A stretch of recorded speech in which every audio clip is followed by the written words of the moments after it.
అందరికీ నమస్కారం. మీరు వినబోతున్న కథ అసుర 44వ భాగం. ఏకే మొబైల్ నుండి ఫోన్ నెంబర్ని సంపాదించిన వేద అది ఎవరిదో కనుక్కోవడానికి ప్రయత్నించింది. గతంలోకి వెళ్తే అది శాలిని జగదీష్ల పెళ్లి వేడుక. ముంబైలో ఘనంగా జరుగుతున్న తెలుగు పెళ్లి వేడుకని అందరూ కొత్తగా చూస్తున్నారు. ఆచారాలు పద్ధతులు అక్కడ నివసించే వారికి వేరుగా ఉండటంతో అంతా ఆకర్షణీయంగా చూస్తున్నారు. వ్యాపార రంగంలో విజయాన్ని సాధించి తనదైన శైలిని నిరూపించుకున్న ఆర్కే కూతురు శాలినీదేవికి తన వ్యాపార నైపుణ్యాన్ని ఉత్తర భారతదేశంలోనే కాదు విదేశాల్లో కూడా నిరూపించుకున్న జగదీష్కి పెళ్లి జరగబోతోంది. శాలిని కంటే 8 సంవత్సరాల పెద్దవాడు జగదీష్. తన తండ్రి వదిలేసిన వ్యాపారాన్ని చిన్నగా భారతదేశం అంతటా విస్తరింపచేశాడు. ఎంతో అనుభవం ఉన్న ఆర్కేని కూడా చాలాసార్లు ఓడించాడు. అందుకే జగదీష్ ఆర్కే వ్యాపార రంగంలో శత్రువులని అనుకోవాలి. కానీ తన ముద్దుల కూతురు శాలినీదేవి కోరికతో జగదీష్ని తన ఇంటల్లుడిని చేసుకోవటానికి ఒప్పుకున్నాడు ఆర్కే. అదొక్కటే కారణం కాదు, జగదీష్ తనకి పోటీ అయినా వ్యాపారాన్ని ఇంకా అభివృద్ధి చేస్తూ అతని ఆస్తిని ఇంకా పెంపొందించుకుంటాడన్న నమ్మకము ఉంది. శాలిని జగదీష్ల పరిచయం యాదృచ్ఛికంగా జరిగింది. ఓసారి కాలేజ్ ఫంక్షన్కి అతన్ని ప్రత్యేక అతిథిగా పిలిచారు. అతన్ని చూసిన వెంటనే ప్రేమలో పడిపోయింది శాలిని. మరుసటి రోజే అతని గురించి పూర్తిగా తెలుసుకుంది. వెంటనే కాలేజీ ప్రాజెక్టు పేరు చెప్పి అతని కంపెనీలో జాయిన్ అయింది. ఓ వారం తర్వాత అతని మీద ప్రేమని తెలియపరిచింది. ఆమె వేగాన్ని చూసి షాక్ అయ్యాడు జగదీష్. కానీ ఏదైతే ఏంటి, అతనికి ఆమె కూడా నచ్చటంతో ఆమె ప్రేమని ఒప్పుకున్నాడు. కొన్ని రోజులు గడిచిన తర్వాత శాలిని ఎవరి కూతురు అర్థమయ్యి ఆమెకి దూరంగా ఉండాలి అనుకున్నాడు జగదీష్. కానీ శాలినీదేవి ఒప్పుకోలేదు, అతన్ని విడిచిపెట్టలేదు. తండ్రి ఆర్కేని ఒప్పించి పెళ్లికి సిద్ధం చేసింది. ఇద్దరి మధ్య వ్యాపారంలో పోటీ ఎక్కువగానే ఉన్నా ఆర్కే తన కూతురి కోసం జగదీష్ని కలవటానికి హోటల్కి వెళ్ళాడు. ఇద్దరు చాలా ఆప్యాయంగా మాట్లాడుకున్నారు. పెళ్లి గురించి ఎన్నో చర్చలు చేసుకున్నారు. కానీ జగదీష్ ఓ చిన్న షరతును పెట్టాడు. శాలినిని పెళ్లి చేసుకోవటానికి నాకెలాంటి ఇబ్బంది లేదు. కానీ నేనెంతగానో ఇష్టపడే నా చెల్లి కావ్య ఉంది. ఆమె పెళ్లి కాకుండా నేను పెళ్లి చేసుకోవటం భావ్యం కాదు. అందుకని నా చెల్లి పెళ్ళయిన తర్వాత నా పెళ్లి జరిగితే బాగుంటుంది. తన చెల్లి కావ్య గురించి చెప్పటమే కాదు, ఆర్కే పెద్ద కొడుకు రాజశేఖర్ని తన చెల్లికిచ్చి పెళ్లి చేయమంటూ కోరాడు. ఆర్కేకి ఈ విషయంలో ఒప్పుకోకపోవటానికి కారణాలేమీ కనిపించలేదు. అంతలోనూ Jagadish group of company shares 50% వరకు కావ్య పేరు మీదే ఉన్నాయి. ఇవన్నీ ఆలోచించిన ఆర్కే రాజశేఖర్ని కావ్యకిచ్చి పెళ్లి చేయటానికి వెంటనే ఒప్పుకున్నాడు. జగదీష్ రాజశేఖర్ 1-2 సార్లు బిజినెస్ మీటింగ్లలో చూసుకున్నారు. రాజశేఖర్ తన సొంతంగా హైదరాబాద్లో బిజినెస్ని మొదలుపెట్టడం వల్ల మరో 2 సంవత్సరాల తర్వాత పెళ్లి చేసుకుందామని అనుకున్నాడు. కానీ శాలిని కోరికని తీర్చాలన్న ఆతృతతో ఆర్కే రాజశేఖర్ని కావ్యతో పెళ్లికి ఒప్పించాడు. ఆ తర్వాత అతను అనుకున్నట్టుగానే శాలినికి జగదీష్కి ఘనంగా పెళ్లి జరిగింది. కోరిక 30 రోజులైతే ఆశ మరో 60 రోజులు జీవితాన్ని ముందుకు నడిపిస్తుంది అన్నట్టు శాలిని జగదీష్ జీవితంలో ఎలాంటి కలతలు లేకుండా చాలా సంతోషంగా గడిచిపోతున్నాయి రోజులు. మరో 3 నెలల్లో శాలిని గర్భం ధరించింది. ఆర్కే ఊరంతా పండగని సృష్టించాడు. మరో 10 నెలల్లో అందమైన 2 మగ కవుల పిల్లలకి జన్మనిచ్చింది శాలినీదేవి. ఒకరిని రాజశేఖర్ ఎత్తుకుంటే మరొకరిని జగదీష్ చేతుల్లోకి తీసుకున్నాడు. కుటుంబమంతా చాలా సంతోషంగా ఉంది. అన్నయ్య, నీ మేనల్లుడికి నీకిష్టమైన పేరు నువ్వే పెట్టు, రాజశేఖర్ని చూస్తూ అంది శాలిని. అవునవును, వాడికి నువ్వు పేరు పెట్టు, వీడికి నేను పెడతాను అంటూ జగదీష్ నవ్వేశాడు. ఎప్పుడూ సంతోషంగా ఉండే నిర్మలా మొహాన్ని గుర్తు చేసుకుని ఆనంద్ కుమార్ అంటూ పేరు పెట్టాడు రాజశేఖర్. దేవతలందరికీ అధిపతి ఇంద్రుడు అంటారు.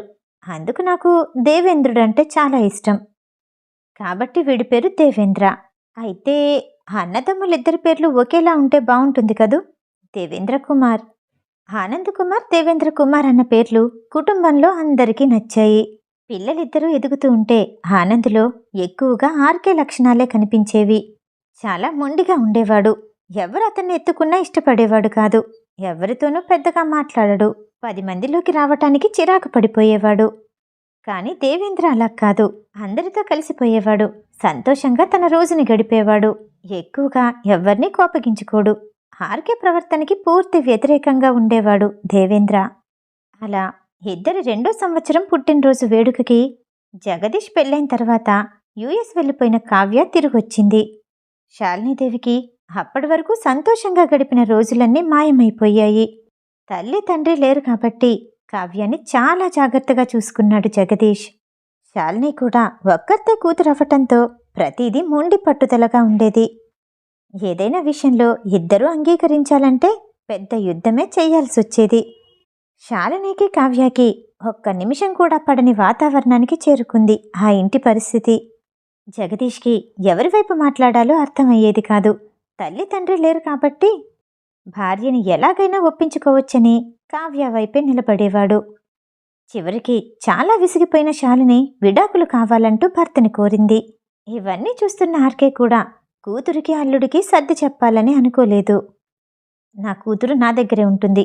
అందరితో మాటలు పడుతూ ఎవ్వరి దయాదాక్షిణ్యాలతో బ్రతకాల్సిన అవసరం లేదు అంటూ కూతుర్ని ఇంటికి తీసుకొచ్చేశాడు ఆర్కే.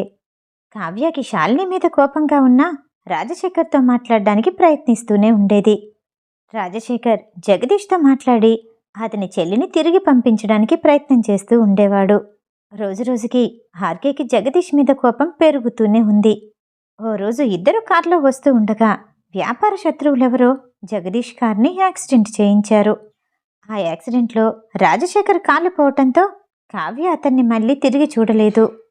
జగదీష్కి గతంలో ఉన్న ప్రశాంతత లేదు. వ్యాపారంలో నష్టం. రోజులు భారంగా గడుస్తున్నాయి. ఈ సమస్యలన్నీ తప్పించుకోవటానికి ఓ వారం పాటు విదేశాలకి వెళ్ళి వచ్చేవాడు. ఆ రోజు ఇద్దరు విడాకులు తీసుకునే చివరి రోజు. పిల్లలిద్దరినీ కూడా పంచుకోవాలి అనుకున్నారు. నువ్వే ప్రేమించావు, నువ్వే వెంటపడ్డావు, నువ్వే పెళ్లి చేసుకున్నావు.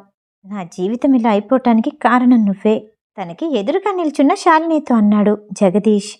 ఎవరితో ఎక్కువగా కలవని ఏకే ఎవరితో ఉంటావు అని అడిగినప్పుడు వెళ్ళి అతని తండ్రి చేతిని పట్టుకున్నాడు. ఇంట్లో వాళ్ళందరితో సరదాగా గడిపే దేవేంద్ర తన తల్లి చేతిని పట్టుకుని నిలబడ్డాడు. ప్రేమించింది నేనే, పెళ్ళయ్యే వరకు వెంటపడింది నేనే, ఇప్పుడు విడాకులకు కూడా కారణం నేనే అని వేలిపెట్టి చూపిస్తూ కోపంగా అంది శాలిని. అంత కోపంగా ఉన్న తల్లిని ఏకే మళ్ళీ చూడాలనుకోలేదు. ఏకే బుగ్గను ముద్దిచ్చి దేవేంద్ర చేతిని పట్టుకుని బయటికి నడిచింది శాలిని. ఏకే జగదీష్ దగ్గర ఒంటరిగానే పెరిగాడు. జగదీష్ తన చెల్లిని గారాబంగా పెంచటం వల్లే చాలా అనర్థాలకి కారణమైందని ఏకేని అలా కాకుండా స్ట్రిక్ట్గా పెంచాలి అనుకున్నాడు. ఏకేకి స్నేహితులు కూడా చాలా తక్కువగా ఉండేవాళ్ళు. కాలేజ్కి వెళ్ళేవాడు. మిగతా సమయమంతా ఆఫీసులోనే గడిపేవాడు. అక్కడ తన తండ్రి చేస్తున్న వ్యాపారాన్ని చూస్తూ ఎన్నో నేర్చుకున్నాడు. ఏకేతో స్నేహం చేయటానికి ఎవ్వరూ ఇష్టపడకపోయినా నిఖిలాను మాత్రం ఏకేతోనే ఉండేవాళ్ళు. మొదట వాళ్ళని కోపగించుకునేవాడు. వాళ్ళతో గడపటానికి ఇష్టపడేవాడు కాదు. అయినా ఇద్దరు వదల్లేదు. ఏకే పెరిగిన వాతావరణం వల్ల మొండిగా ఉన్నాడే కానీ అతని మనసు చాలా మంచిది అనుకున్నారు. ఆ తర్వాత హనుని ప్రేమించిన విషయాన్ని మొదట ఏకేతోనే చెప్పాడు నిఖిల్. తన తల్లిదండ్రులిద్దరిది కూడా ప్రేమ వివాహమే. అయినా సరే చివరికి విడాకులతో ముగిసింది. అందుకే అతనికి ప్రేమ మీద నమ్మకం లేదు. శాలినీదేవి దూరమైన తర్వాత తన తండ్రి జగదీష్ ఎక్కువగా తాగుతూ ఉండటంలోనే సమయాన్ని గడిపేవాడు. అప్పుడప్పుడు ఆడవాళ్లతో కూడా గడిపేవాడు. అందుకే ఏ స్త్రీ మీద నమ్మకం లేదు. ప్రేమ వివాహం చేసుకుంటే వచ్చే నష్టాలని నిఖిల్కి చాలాసార్లు వివరించాడు ఏకే. అయినా సరే నిఖిల్ ఒప్పుకోలేదు. మొండిగా ఉండటంతో ఏకే కూడా నిఖిల్ తరపున వెళ్ళి హనుతో మాట్లాడాడు. ఇద్దరి పెళ్లి తనే స్వయంగా దగ్గరుండి జరిపించాడు. ఆ తర్వాత ఆ ఇద్దరు సింగపూర్లోనే సెటిల్ అయ్యారు. ఏకేకి వచ్చిన ఆస్తి వివరాల గురించి చెప్తే ఆ ఇద్దరు ఎక్కడ దూరం అవుతారోనని వాళ్ళతో ఎప్పుడూ తను చేస్తున్న బిజినెస్ గురించి చెప్పలేదు ఏకే. రోజులు గడుస్తున్న కొద్దీ జగదీష్ వ్యాపారం ఆర్కే పోటీని తట్టుకోలేక పూర్తిగా పతనమయ్యే స్థితికి చేరుకుంది. వ్యాపారంలో చాలా అప్పులే చేశాడు జగదీష్. నష్టాల్ని భరించలేక తాగుడు అనే అలవాటుకి దూరంగా ఉండలేక పూర్తిగా పతనమైపోయిన జగదీష్ ఎవరికీ చెప్పకుండా దేశాన్ని విడిచిపెట్టి పారిపోయాడు. ఎన్ని రోజులు ఏకేకి కోపం తల్లి మీద మాత్రమే ఉండేది. ఇప్పుడు పారిపోయిన తండ్రిని తలుచుకుంటే మరింత అసహ్యంగా అనిపించింది. ఓ రోజు గదిలో కూర్చునుండగా తండ్రి అతని కోసం రాసిన లెటర్ కనిపించింది. సిగ్గు విడిచి చెప్తున్నాను, నేనిలా ఓడిపోవటానికి కారణం మందు, మగువ. ఆ రెండు నా జీవితంలో లేకుండా ఉంటే నేను ఎంతో ఎత్తులో ఉండేవాడిని. తండ్రిగా నీకు నేనేమీ ఇవ్వలేకపోతున్నాను. బ్రతకడం చేతకాక సమాజాన్ని ఎదుర్కోలేక పిరికివాడిలా పారిపోతున్నాను. నన్ను క్షమిస్తావు కదూ అంటూ తండ్రి రాసిన ఉత్తరాన్ని చూసి కోపగించుకున్న ఏకే ఆ కాగితాన్ని చిన్నగా నలిపేస్తూ డస్ట్బిన్లో పడేశాడు. మందుకి మగువకి దూరంగా ఉండమన్న తన తండ్రి వాక్యం అతని మనసులో బలంగా నాటుకుంది. సొంతంగా వ్యాపారం మొదలుపెట్టడానికి లోన్ కోసం ప్రయత్నించాడు ఏకే. కాని తండ్రి చేసిన అప్పు వల్ల, తండ్రి మీద వచ్చిన అపనమ్మకం వల్ల ఏకేకి ఎవ్వరూ లోన్ ఇవ్వలేదు. ఇదంతా శాలినీదేవి చెవికి చేరుకుంది. జగదీష్ వెళ్ళిపోయిన వెంటనే ఏకే కోసం శాలిని ఇంటికొచ్చింది. కాని ఆమెతో పాటు వెళ్ళటానికి నిరాకరించాడు ఏకే. ఇప్పుడు 100 కోట్ల చెక్కుని అతని బిజినెస్కి పెట్టుబడిగా ఇవ్వటానికి అతని దగ్గరికి వెళ్ళింది. నాకు ఎవ్వరి డబ్బు అవసరం లేదు, ఆ ఆర్కే డబ్బు అస్సలు అవసరం లేదు, ఏకే కోపంగా అన్నాడు. ఒకేసారి ఒకే కడుపున పుట్టిన 2 పిల్లల్లో ఎంత తేడానో గమనించింది శాలిని. ఒకరు ఎప్పుడూ కోపంగా ఉంటే మరొకరు మేనమామలతో సంతోషంగా గడుపుతూ నవ్వుతూ ఉన్నారు. ఇది మీ తాతయ్యది కాదు, నాదే భూముంటే అమ్మేసి ఈ చెక్కు తీసుకొస్తున్నాను. ఆ డబ్బు అకౌంట్లోనే ఉంది. తల్లి చెప్పిన మాట విని ఏకే కాసేపు ఆలోచించి, అయితే ఇది నాకు అప్పుగా మాత్రమే కావాలి అన్నాడు. ఆ రకంగా అయినా తీసుకోవడానికి ఒప్పుకున్నాడని శాలినీదేవికి సంతోషంగా అనిపించింది. ఆ తర్వాత కొన్ని షరతులతో ఆర్కే అప్పు ఇస్తున్నట్టుగా ఒక లీగల్ పేపర్ని తయారు చేయించాడు. వయసుతో వచ్చిన ఉద్రేకం వల్ల అదంతా చదవకుండానే ఏకే సంతకం చేశాడు. ఆ తర్వాత అప్పుని తీర్చానని అనుకున్నాడు. నెమ్మదిగా అతని వ్యాపారంలో ఒక్కో మెట్టు ఎక్కుతూ ఆర్కే కన్స్ట్రక్షన్స్ని కూడా దాటేశాడు. ఈసారి ఆర్కేకి సంతోషంగా అనిపించింది. పుట్టింటికి చేరుకున్న తర్వాత ఎప్పుడూ బాధగా ఉండే రాజశేఖర్ దగ్గర అతను ప్రేమించిన నిర్మలా గురించి తెలుసుకుంది. ఇదంతా తన పెళ్లి వల్లే జరిగింది కాబట్టి నిర్మలాతో మాట్లాడి మళ్ళీ రాజశేఖర్కి పెళ్లి చెయ్యాలని అనుకుంది. ఆ దిశగా హైదరాబాద్ వచ్చి నిర్మల ఎక్కడుందో తెలుసుకోవటానికి ప్రయత్నించింది శాలిని. ఆమె గురించి తెలుసుకోవటానికి ఓ డిటెక్టివ్ని ఏర్పాటు చేసింది. నిర్మలాకి యాక్సిడెంట్ అవ్వటం, ఆమె కడుపులో ఉన్న బిడ్డకి తండ్రి తన అన్న రాజశేఖరే కారణమని తెలియటంతో ఆమెను తీసుకెళ్లటానికి కేరళ చేరుకుంది శాలిని. అప్పటికే బిడ్డ జన్మించి రాఘవతో పెళ్లి జరగటంతో వెనక్కి తిరిగి వచ్చేసింది. తను ఎక్కడికి వెళ్ళినా నిర్మలాకి పుట్టిన బిడ్డ గురించి తెలుసుకోవడానికి ప్రయత్నిస్తూనే ఉండేది. అలా ఓనాడు ఆమె చేతికి 19 ఏళ్ల నివేద ఫోటో వచ్చి చేరుకుంది. స్నేహితులతో కలిసి ప్రపంచయాత్ర చేస్తున్న దేవేంద్రకి ఈ విషయం గురించి చెప్పలేదు శాలిని. ఆమె స్వయంగా నివేదాన్ని వెతకటానికి వైజాగ్ వెళ్ళటం, అనుకోకుండా ఆమె కారుకి నివేద అడ్డుపడటం, యాదృచ్ఛికంగా జరిగిన నివేదాన్ని కలుసుకున్నందుకు సంతోషపడింది. వేదాకి నిజం చెప్పాలని అనుకుంది. కాని వేద చెప్పిన కథనం విన్నాక ఆ సమయంలో చెప్పే ఆలోచన మానుకుంది. వేద రైజా ఫోన్ నెంబర్ ద్వారా అతని పేరుని కనిపెట్టాలని కమ్యూనికేషన్ డిపార్ట్మెంట్కి ఆ నెంబర్ని చేరవేశారు. 5 నిమిషాల్లో అతని పేరుని, అడ్రస్ని మెయిల్ చేశారు. కానీ అది చూడాలి అనుకుంటున్న సమయంలో ఇంటర్నెట్ స్లోగా ఉండి వెంటనే అది ఓపెన్ అవ్వలేదు. ఓపిక్గా కూర్చుని చూస్తూ ఉండగా వేద ఆ రోజు ఎందుకో ల్యాప్టాప్కి ఛార్జింగ్ పెట్టడం మర్చిపోయింది. అది వెంటనే షట్ డౌన్ అయింది. మన టైం బాలేదు, అయినా అతనో కాదో కన్ఫర్మ్ లేదు కదా, రేపు చూద్దాం, రైజా కనుబొమ్మలెగరేస్తూ అంది. ఏదో చిన్న అనుమానం, ఇంక చేసేదేముంది, వెళ్ళి పడుకుందాం. వేద పెదాలు ముడుస్తూ అని నిద్రపోవటానికి సిద్ధమైంది. మరుసటి రోజు ఆఫీస్కి వెళ్ళటానికి వేద ఏకేకి ఆలస్యమైంది.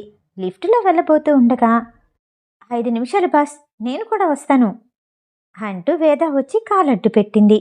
రైజా లోపలికొచ్చే ముందు వేదాన్ని గమనించి రైజా వైపు తిరిగి, ఇంతసేపు గదిలో ఉండే వచ్చారుగా, కాసేపైనా మాట్లాడకుండా ఉండలేరా చిరుకోపంగా అన్నాడు ఏకే.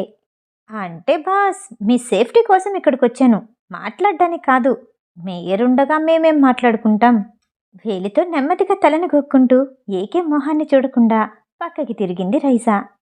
నిజానికి అలా మాట్లాడితే ఏకేకి వెంటనే కోపం వస్తుంది. కాని అతను తిట్టకపోవడాన్ని చూసి వేద ఆశ్చర్యపోయింది. ఆఫీస్కి చేరుకున్న తర్వాత తన క్యాబిన్లో కూర్చున్న ఏకే, మీటింగ్ అంతా రెడీ అయినట్టేనా? పక్కనే నిల్చున్న వేదాన్ని చూస్తూ అడిగాడు. అన్ని డాక్యుమెంట్స్ రెడీ అయ్యాయి బాస్. మనం చెప్పిన సమయానికి మాయా వచ్చేస్తుంది. డాక్యుమెంట్స్ మీద మీ ఇద్దరూ సంతకాలు చేస్తే సరిపోతుంది. వేద టేబుల్ మీదున్న డాక్యుమెంట్ ఫైల్ని తీసుకుంటూ అంది. ఏది? మళ్ళీ చెప్పు. ఏదో తప్పు జరుగుంటుందని వేదాకి భయం వేసింది. నేనన్నీ రెడీ చేశాను బాస్. అన్నీ కరెక్ట్గానే ఉన్నాయి. ఆలోచిస్తూ ఫైల్ని చూస్తూ తడబడుతూ చెప్పింది వేద. ఏది?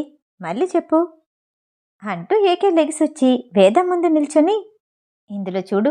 రైజాని చూడగానే అంత బాగా నవ్వుతావు. నా ముందెందుకు నవ్వావు? లిఫ్ట్లో వచ్చేటప్పుడు రైజాని చూడగానే ఆమె కళ్ళల్లో మెరుపు, మొహంలో నవ్వుని గమనించాడు ఏకే. ఆ రూపాన్ని మనసులో ముద్రించుకోవటమే కాదు, ఆమెకి తెలియకుండా ఫోన్లో వీడియో కూడా తీశాడు. ఏది? ఇప్పుడు నవ్వుతూ చెప్పు. ఏంటిది? పనిష్మెంటా? నవ్వమంటే వెంటనే ఎలా నవ్వొస్తుంది? దేవుడు నన్నెందుకు ఇలా పరీక్షిస్తున్నాడు? ఇలా అసందర్భంగా నవ్వమంటే ఎలా? కళ్ళు పెరుగ్గా అతన్నే చూస్తున్నాయి కానీ మనసు మాత్రం రకరకాలుగా మాట్లాడుతూనే ఉంది. ఏది చెప్పు. నవ్వుతూ వెళ్దాం బాస్ అని చెప్పు. ఏకే మొండిగా అనేసరికి ఏం చెయ్యాలో అర్థం కాక ఇబ్బందిగా నవ్వింది వేద. ఆ నవ్వును చూసి గట్టిగా నవ్వేశాడు ఏకే. వేదాకి ఆశ్చర్యంగా అనిపించింది. పర్లేదు, అప్పుడప్పుడు నవ్వటం అలవాటు చేసుకో. వెళ్దామా అంటూ మీటింగ్ కోసం ఇద్దరూ బయలుదేరారు. ఏకే కోసం ఎదురు చూస్తున్న మాయ అతనితో ఒంటరిగా మాట్లాడాలని, అతని పక్కన కూర్చోవాలని ఆతృతగా ఎదురు చూస్తోంది. అలా ఆరాటపడే వాళ్ళని ఏకే ఎప్పుడూ దూరం చేసుకోలేదు. కానీ వేదాతో వివాహం అయిన తర్వాత అందరు ఆడవాళ్ళకి తనకి తెలియకుండానే దూరంగా ఉంటున్నాడు. ఏకే వేద మీటింగ్ హాల్కి చేరుకునేసరికి మాయా, ఆమె వెనకాలే సంజీవ్ స్థానాన్ని తీసుకున్న అతని చెల్లి రాధిక ఎదురు చూస్తూ కనిపించారు. వెళ్ళగానే మొదట ఏకే కూర్చున్నాడు. వేద కూర్చోకపోవటంతో పక్కనే ఉన్న కుర్చీని చెరిపి, వేద ఇటొచ్చి ఆ డాక్యుమెంట్స్ చూపించు అంటూ కూర్చోమ్మన్నట్టు చెప్పాడు. ఇది ఏకే నైజం కాదు, ఎందుకు ఒక పిఏకి ఇంత మర్యాద ఇస్తున్నాడు అని మనసులోనే అనుకొని ఏకేకి షేక్ హ్యాండ్ ఇచ్చింది మాయా. బాస్, మీరొకసారి చెక్ చేస్తే మేడం సైన్ చేస్తారు అంటూ తను తయారు చేసిన డాక్యుమెంట్ని ఏకే ముందుంచింది వేద. అవసరం లేదు, నువ్వు చెక్ చేసావుగా, సరిపోతుంది. ఏకే తన కళ్ళకి గ్లాసెస్ పెట్టుకుని వేద వైపు చూస్తూ అన్నాడు. మాయాకి చిరాగ్గా అనిపించడమే కాదు, కోపం కూడా వచ్చింది. తను మీ పిఏ, ఆమె మాట ఎలా వింటారు? ఆమెకి నచ్చింది ఎలా చేస్తారు? మీరు ఒకసారి చెక్ చేస్తే బాగుంటుంది. ఎవరిని ఎక్కడ ఉంచాలో అక్కడుంచితే బాగుంటుంది. వేదాన్ని చిరాగ్గా చూస్తూ ఏకేతో కోపంగా అంది మాయా. కొంచెం దూరంలో మరో టేబుల్ మీద కూర్చున్న దేవేంద్ర అక్కడ జరుగుతున్న దాన్ని గమనిస్తూ ఉన్నాడు. నిజానికి మాయాకి అసిస్టెంట్గా ఎవ్వరూ రారని అనుకున్నాడు. రాధిక వస్తుందని ఊహించలేదు. ఏకే, నేను అనుకున్నది ఇవాళ జరక్కపోవచ్చు, కానీ కాలం ఎప్పుడూ నీతోనే ఉండదు. ఖచ్చితంగా అనుభవిస్తావు. కళ్ళు మాత్రమే కనిపించేలా మొహానికి మాస్క్ పెట్టుకున్న దేవేంద్ర తన మనసులో అనుకున్నాడు. ఆ టేబుల్ మీద మాయ మాట్లాడిన మాటలకి వేదాకి కోపం రాలేదు. మేడం, బాస్ ఆల్రెడీ ఆఫీసులో చూశారు. మీరు కావాలంటే మరొకసారి చూడండి. మీ డాక్యుమెంట్స్ ఇస్తారా? వేద అడిగింది. మాయాకి కోపం వచ్చినా డాక్యుమెంట్స్ ఇవ్వమన్నట్టు రాధిక వైపు చూసింది. ఆ డాక్యుమెంట్ మొత్తం చదివిన వేద, మీతో టైఅప్ అయ్యేది ఈ ఒక్క ప్రాజెక్ట్లోనే కదా, మీరేంటిందులో 3 సంవత్సరాలని రాశారు? నిజానికి ప్రాజెక్ట్ 6 నెలల్లో ముగుస్తుంది. మీరు కావాలంటే మరో 6 నెలలు ఎక్స్ట్రా తీసుకోండి. కానీ 3 సంవత్సరాలు తీసుకోవటం మా బాస్కి ఇష్టం లేదు. మాయా వైపు చూసి ప్రశాంతంగా చెప్పింది వేద. మీ బాస్కి ఏదిష్టమో ఏదిష్టం లేదో చెప్పడానికి నువ్వెవరు? ఆయన చెప్పాలి. మేము 3 సంవత్సరాలు కాంట్రాక్ట్ తీసుకుందాం అనుకుంటున్నాం. ఏకేతో ఈ 3 సంవత్సరాలు టైఅప్ అవటంతో నష్టమేముంది? అది చాలా చిన్న విషయం, పట్టించుకోవాల్సిన అవసరం లేదు, మాయా అంది. సారీ మేడం, దీన్ని కావాలంటే సంవత్సరానికి మార్చుకుందాం. కొత్త డాక్యుమెంట్స్ తెప్పించండి. మాయ కోపంగా వేద వైపు చూసి ఏకేని చూసింది. నా ఆలోచన ఏంటో నేనేం చేస్తానో నా పిఏకి ఖచ్చితంగా తెలుస్తుంది. ఇది మీకు ఇష్టం లేకపోతే క్యాన్సిల్ చేసుకుందాం. పొగరుగా అన్న ఏకేని చూసి ఏమీ చెయ్యలేక కోపంతో కింది పెదవిని కొరుకుతూ రాధిక వైపు తిరిగి, డాక్యుమెంట్స్ మార్పించి తీసుకురా అని విసుగ్గా అంది. రాధిక షూర్ మ్యామ్ అంటూ అక్కడి నుండి కదిలింది. వెనకాలే వేద కూడా వెళ్ళింది. ఇదివరకు సంజీవ్ ఉండేవాడు. అతని ప్లేస్లో మీరు కొత్తగా వచ్చారా? వేద అడిగింది. ఇద్దరూ మాట్లాడుకుంటూ వెళ్ళటం చూసి ఏకే ఇప్పటికైనా ఒంటరిగా దొరికాడని మాయ గట్టిగా ఊపిరి వదిలింది. ఏకే ఏటో చూస్తున్నాడు. మాయ అతనితో మాట్లాడడానికి ప్రయత్నిస్తూ నెమ్మదిగా దగ్గరవ్వాలని చూస్తోంది. డాక్యుమెంట్స్ కోసం వెళ్తూ రాధికా వేద మాట్లాడుకుంటూ ఉన్నారు. అవును, సంజీవ్ మా అన్నయ్య. అతని కోసం నేను ఈ ఉద్యోగంలోకి వచ్చాను. యాక్సిడెంట్ జరిగింది. ఎవరో చాలా గట్టిగా కొట్టారు. దానివల్ల ఇంకా హాస్పిటల్లోనే ఉన్నాడు. అన్నయ్య కోలుకున్న తర్వాత నేను వెళ్ళిపోతాను. నేను బైక్ రైడర్ని. ఆ పోటీలో పాల్గొనటం అంటే నాకు చాలా ఇష్టం. తలకి హెల్మెట్ పెట్టుకొని రాయల్ ఎన్ఫీల్డ్ మీద అలా రోడ్డు మీద తిరిగితే ఎంత బాగుంటుంది. మా అన్నయ్య కోసం ఇక్కడికి రావాల్సి వచ్చింది. ఆ మాయా మేడం చూసారా? ఎప్పుడూ అందరినీ బానిసలా చూస్తుంది. కానీ మీ బాస్ అలా కాదు. మీకు చాలా మర్యాద ఇస్తున్నారు. నిజానికి ఫ్యూచర్లో నేను కంపెనీని పెడితే నా కింద ఉన్న వాళ్ళందరికీ మర్యాద ఇస్తాను. మీ బాస్ని చూసి ఇన్స్పైర్ అవుతాను. ఆయన చూసుకున్నట్టే చూసుకుంటాను నవ్వుతూ చెప్పింది రాధిక. వేదాన్ని చూస్తున్నంతసేపు తన అన్నయ్య సంజీవ్ ఆమె కోసం అన్ని సంవత్సరాలుగా ఎదురు చూడటంలో తప్పు లేదు అనిపించింది. భవిష్యత్తులో అంతా మంచి జరుగుతుంది. మీ అన్నయ్య త్వరగా కోలుకోవాలని కోరుకుంటున్నాను. సంజీవ్కి అలా జరుగుండాల్సింది కాదు అంటూ బాధపడింది వేద. రాధికాకి వేద మాటలు హాయిగా అనిపించాయి. ఆమె అనుకున్నంత చెడ్డది కాదు అనిపించింది. డాక్యుమెంట్లో మార్పులు చేయటం అయిపోయిన తర్వాత రాధికా వేద తిరిగొచ్చారు. 1 ఇయర్ కాంట్రాక్ట్ అని ఒక పిఏ డిసైడ్ చేయటం ఏంటి? మనసులోనే తిట్టుకుంటూ పైకి నవ్వుతూ సంతకం చేసింది మాయా. ఆ తర్వాత ఏకే కూడా చేశాడు. మరో పని లేదన్నట్టు వెంటనే కుర్చీలో నుండి లెగిసి బయటకొచ్చేశాడు ఏకే. థ్యాంక్ యూ మ్యామ్, మళ్ళీ మనం కలుద్దాము. బాస్కి మరో మీటింగ్ ఉంది అంటూ మాయాకి చెప్పి రాధికకి బాయ్ చెప్పి ఏకే వెనకాలే పరిగెత్తింది వేద. రైజా నువ్వు కలిసి ప్లాన్ వేశారన్నమాట. మాయాని గమనిస్తూ మాయాతోనే ఉండమన్నావు. ఆమె వెనకాల అసిస్టెంట్ని కూడా రైజా నువ్వు కలిసి ఏర్పాటు చేశారు. అందువల్ల ఈ ప్రాజెక్టు తప్పిపోలేదు. Very good. నైట్ డిన్నర్ పార్టీకి రైజాని కూడా పిలు. తమ హోటల్కి వెళ్ళటానికి కార్లో వెళ్తూ అన్నాడు ఏకే. రైజా పేరు వినగానే వేదమోహన్లో మళ్ళీ సంతోషం కనిపించింది. ఏకేకి జలసీగా ఉంది. రైజా పేరు చెప్తే గాని నువ్వు నవ్వవా? ఈ డిన్నర్ పార్టీ ఆ ప్రాజెక్ట్ ఓకే అయినందుకు కాదు, అది అయిపోయిన తర్వాత నీ మొహంలో కనిపించిన సంతోషం చూసి, ఆ నవ్వును చూసి పార్టీ ఇస్తున్నాను. నువ్వు చేస్తున్న ఏదైనా పని సక్సెస్ అయితే ఇంతగా ఆనందిస్తావా? అయితే కంపెనీ మొత్తం నీ పేరు మీద రాసేస్తాను. అన్ని ప్రాజెక్ట్స్ నువ్వే చూసుకో. నిన్ను చూస్తూ గడిపేస్తాను. కాలేజ్కి వెళ్తున్న అబ్బాయిలాగా ఏకే మాట్లాడేసరికి వేద అయోమయంగా చూసింది. ఆ మాటలు వింటున్న డ్రైవర్ని గమనించింది. నిజానికి అతను షాక్లో ఉన్నాడు. ఆ షాక్ నుండి తేరుకొని డ్రైవింగ్ మీద దృష్టి పెట్టడానికి కష్టపడుతున్నాడు. కానీ అతను విన్నట్టు ఏకేకి తెలిస్తే అతని ఉద్యోగం పోతుంది. అందుకే వినపడుతున్నా సరే ఆ ఇద్దరు కార్లో లేనట్టు నటించాడు డ్రైవర్. వేదకి ఎవ్వరు దగ్గరైనా సరే ఏకేకి ఇష్టం లేదు. అందుకే రైజాని కూడా మొదట్లో దూరంగా ఉంచడానికి ప్రయత్నించాడు. దానికి భిన్నంగా వేద రైజా ఇంకా చాలా దగ్గరయ్యారు. రైజా విషయంలో వేదకి దూరంగా ఉంచలేకపోయాడు. ఆ విషయాన్ని సీరియస్గా తీసుకోలేకపోయాడు ఏకే. ఆమెను చూస్తే వేద సంతోషంగా ఉంటుందని పార్టీకి పిలవమన్నాడు. కానీ ఏకేకి ఎప్పటికీ తెలుస్తుంది? అతనంటే ఉన్న భయాన్ని పోగొడితే వేద అతని దగ్గర ఎప్పుడూ నవ్వుతూనే ఉంటుందని. హోటల్కి చేరుకున్న తర్వాత మీ ఇద్దరూ ఎక్కువసేపు మాట్లాడుకుంటూ ఉండకండి, త్వరగా రెడీ అయ్యిరండి. మిస్సెస్ ఏకే, ఇప్పటితో పిఏ డ్యూటీ అయిపోయినట్టే. పార్టీకి నా భార్యగా వస్తున్నావా? తన గదిలోకి వెళ్ళబోతున్న వేదాని ఆపి అన్నాడు ఏకే. మిస్సెస్ ఆనంద్ కుమార్. ఆ పేరు వినగానే వేదాకి ఒళ్ళంతా పులకరించినట్టు ఉంది. ఏంటి, ఏం మాట్లాడో అన్నాడు ఏకే. వేద ఎప్పట్లానే భయపడుతూ, అది బాస్, నేను రెడీ అయ్యొస్తాను. ఓకే, డిన్నర్కి చాలా తొందరపడుతున్నట్టున్నావు. సరే వెళ్ళు.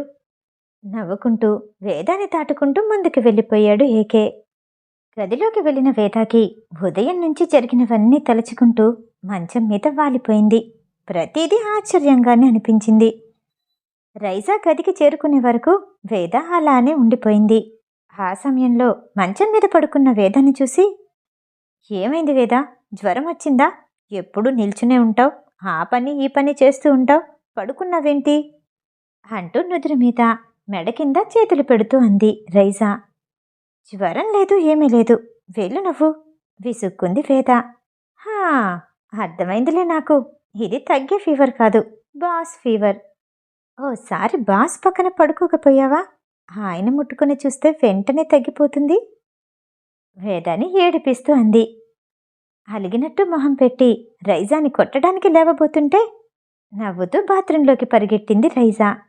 ఎప్పటికైనా రావాల్సిందేగా, బయటికెలా రావో నేను చూస్తాను తలుపును కొడుతూ పంతంగా అంది వేద. బాత్రూంలో నుండొచ్చిన నన్నేం చూస్తావు? వెంటనే ఇప్పుడు బాస్ గదిలోకి వెళ్ళు, మంచి రొమాంటిక్ సీన్ మిస్ అయిపోకుండా వచ్చేస్తాను రైజా లోపలే ఉండి ఇంకా కవ్వింపుగా అంది. నిన్ను ఇలా కాదు, నీ గురించి బాస్తో చెప్తానుండు. వేద కోపంగా నడుస్తూ వచ్చి మంచం మీద కూర్చుంది. ఏమని చెప్తావు? రాత్రి బాస్ అనుకొని నన్ను కొరికేశానని చెప్తావా? అలా చెయ్యకు, రాత్రి డిన్నర్ మిస్ అయిపోతుంది, మీ ఇద్దరు గదిలో నుండి ఎప్పుడొస్తారా అని చూస్తూ ఉండాలి. బాత్రూం తలుపు కొంచెంగా తీసి అందులో నుండి తొంగి చూస్తూ అంది రైజా.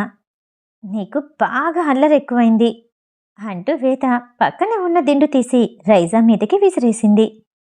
నేనైతే రెడీ అవుతాను అంటూ తలుపు గడి వేసేసుకుంది రైజా. ముగ్గురు కలిసి బీచ్లో ఉన్న ఒక రిసార్ట్కి వెళ్లారు. డిన్నర్ పూర్తయ్యే వరకు రైజా వేదాతోనే కలిసింది. వేదా, నేనలా తిరిగొస్తాను, నీ డిన్నర్ పూర్తి చేసిరా అని వేదాకి చెప్తూ లెగిసి దగ్గరగా వంగని, బాస్కి ప్రైవసీ కావాలేమో, ఎంజాయ్ చేయి అంటూ చిన్నగా కన్నుగీటి వాళ్ళకి దూరంగా వచ్చింది రైజా. ఆ రిసార్ట్ కొత్తగా ఏర్పాటు చేసిన కృత్రిమమైన బీచ్ అది. చూడటానికి పెద్దగా అనిపిస్తుంది కానీ అనుకున్నంత దూరం ఉండదు. కానీ ప్రైవసీ కావాలనుకున్న వాళ్ళకి ఇది చాలా సదుపాయంగా ఉంటుంది. వేద రైజా దగ్గరికి వెళ్తూ ఉండటం చూసి ఏకే వెనకాలే వచ్చి వేద చేతిని పట్టుకుని దగ్గరికి లాక్కున్నాడు. వేద వచ్చి అతని గుండెల మీద వాలిపోయింది. నీకేదైనా కావాలా? చెప్పు, ఏం కావాలన్నా చేస్తాను అడిగాడు ఏకే. ఏం వద్దు బాస్ తడబడుతూ చెప్పింది వేద. మీ ఊర్లో భర్తనేమని పిలుస్తారు? నేను నీకు ఏమవుతాను? ఏకే వంగుని వేద కళ్ళల్లోకి తొంగి చూస్తూ అన్నాడు. వేద ఏం మాట్లాడలేదు. నీ ఇష్టం, రైజా వచ్చేస్తుంది, నువ్వు చెప్తేనే వదులుతాను. నేను నీకు ఏమవుతాను? ఏకే ఒక్కో పదాన్ని ఒత్తి పలుకుతూ అడిగాడు. అది అది మీరు నాకు బాస్, నేను మీ పిఏ అని తడబడుతూ చెప్పి ఏకే నుంచి దూరంగా పరిగెట్టింది వేద. దూరంగా పరిగెడుతున్న వేదని చూసి నవ్వుకున్నాడు ఏకే. వేద పరిగెడుతూ వెళ్ళి ఎదురుగా వస్తున్న రైజాని ఢీకొట్టింది. ఏంటి వేద, బాస్ నువ్వు అంటించుకునే ఆట ఆడుకుంటున్నారా? అలాంటప్పుడు ఇద్దరు పరిగెత్తాలే, నువ్వొక్కదానివే వస్తున్నావు, నువ్వే వెళ్ళి మళ్ళీ బాస్ చేతికి చిక్కాలా వెక్కిరిస్తున్నట్టు అంది రైజా. నువ్వెప్పుడు ఇంతేనా, మారవా అంటూ కింద నుండి దోసిట్లో నీళ్ళని తీసి రైజా మీద పోసింది. ఇద్దరూ నవ్వుకుంటూ ఒకరి మీద ఒకరు నీళ్ళని చల్లుకుంటూ ఆ నీళ్లల్లో దిగి ఆడుకుంటున్నారు. కొంచెం దూరంలో కనిపిస్తున్న ఆ ఇద్దరిని చూశాడు ఏకే. వేద చాలా సంతోషంగా ఉంది, నవ్వుతుంది. కొన్ని క్షణాల ముందు తనకి ఎదురుగా నిలబడినప్పుడు ఆమె కళ్ళల్లో కనిపించిన భయం, అయోమయం, గందరగోళం ఏవీ లేవు. రైజా వేద చాలాసేపు ఆడుకొని ఏకే దగ్గరకు వచ్చారు. రైజా జీన్స్ టీషర్ట్ వేసుకుంది. ఆ బట్టలన్నీ తడిచిపోవటంతో తను తెచ్చుకున్న కోట్ దానిపైన వేసుకుని, వేద, నేను కారు దగ్గరికి వెళ్తాను, నువ్వు బాస్ వచ్చేయండి అని చిన్నగా చెప్పి కారు వైపు నడిచింది రైజా. ఏకే చెప్పటంతో శారీలో వచ్చిన వేద మొత్తం తడిచిపోయి శారీ ఒంటికి హత్తుకుపోయింది. చీర పైట చాటున తన గుండెల మీదగా కిందకి ఏలాడుతున్న తాల్ని చూశాడు ఏకే. ఏకే చూపులకి అర్థం తెలియక వెంటనే వెనక్కి తిరిగింది వేద. 5 నిమిషాలు బాస్, చీర కొంచెం ఆరితే వచ్చేస్తాను చిన్నగా చెప్పింది వేద. ఏకే 2 అడుగులు ముందుకు వేసి ఆమెని వెనకాల నుండి గట్టిగా హత్తుకున్నాడు. ఆమె భుజం మీద అతని గెడ్డాన్ని నానిస్తూ, ఇప్పుడు చెప్పు, నీకేదైనా కావాలా? ఏదైనా ఉంటే అడుగు వెంటనే ఇచ్చేస్తాను. ఆమె పొట్ట మీదుగా వచ్చిన తాళిని అతని పిడికిల్లో బిగిస్తూ అడిగాడు ఏకే. నాకేమీ వద్దు బాస్, చెప్పింది వేద. నా నుండి ఏదో ఒకటి కావాలనుకుంటావు కదా, ఏం కావాలి బాగా ఆలోచించు. ఏకే మళ్ళీ అడిగాడు. నేను మీ నుండి ఏమీ ఎక్స్పెక్ట్ చేయట్లేదు. లేదు, నువ్వు చెప్పే వరకు నిన్ను వదలను. ఇలానే పట్టుకుంటాను, ఎత్తుకుపోతాను. ఏకే మాటలు కొత్తగా అనిపించినా అతని స్పర్శ, అతని దగ్గరతనం వేదాకి అతన్ని తిరిగి కౌగిలించుకోవాలి అనిపించింది. వేదాన్ని తన వైపు తిప్పుకొని తల నుండి పాదాల వరకు గమనించాడు. అతని చూపులకి సిగ్గుగా అనిపించి 2 చేతులు అడ్డు పెట్టుకుంది వేద. అతని కోట్ని తీసి ఆమె భుజాల మీదుగా వేసి, ఇప్పుడు వెళ్దామా అంటూ ఏకే ఆమె నుదుటి మీద ముద్దిచ్చాడు. ఆ భావం అంతటిని ఎలా ఆస్వాదించాలో వేదాకి అర్థం కాలేదు. మనసులో ఏదో తెలియని ఆనందం, కడుపులో గందరగోళం. సిగ్గుపడుతూ తలదించుకుని ముందుకు కదిలింది వేద. ఏమైనా అడగొచ్చు కదా వేద, చేస్తాను. అడిగే రోజు ఒకటొస్తుంది, అప్పుడు ఖచ్చితంగా చేస్తాను. తనలో తనే అనుకున్నాడు ఏకే. ఏకే కోటుతో తిరిగొస్తున్న వేదాన్ని చూసి, హా, నేను చెప్పానా బాస్కి నువ్వంటే ఎంత ఇష్టమో, ఎంత జాగ్రత్తగా చూసుకుంటున్నారో. నా భార్యని నేను తప్ప ఎవ్వరూ చూడకూడదనేనా ఇదిచ్చారు? వేద వేసుకున్న కోటుని చూస్తూ అంది రైసా. ఎప్పుడు నీకు దొరికిపోతూనే ఉంటాను, ఏడిపిస్తూనే ఉంటావు. నవ్వుకుంటూ ఇద్దరు ముందుకు నడిచారు. మిగతా కథ తర్వాయి భాగంలో. ఈ కథ వింటాం మీకు నచ్చినట్టయితే లైక్ చేసి సబ్స్క్రైబ్ చేయండి. మళ్ళీ రేపు కలుద్దాం. నమస్తే.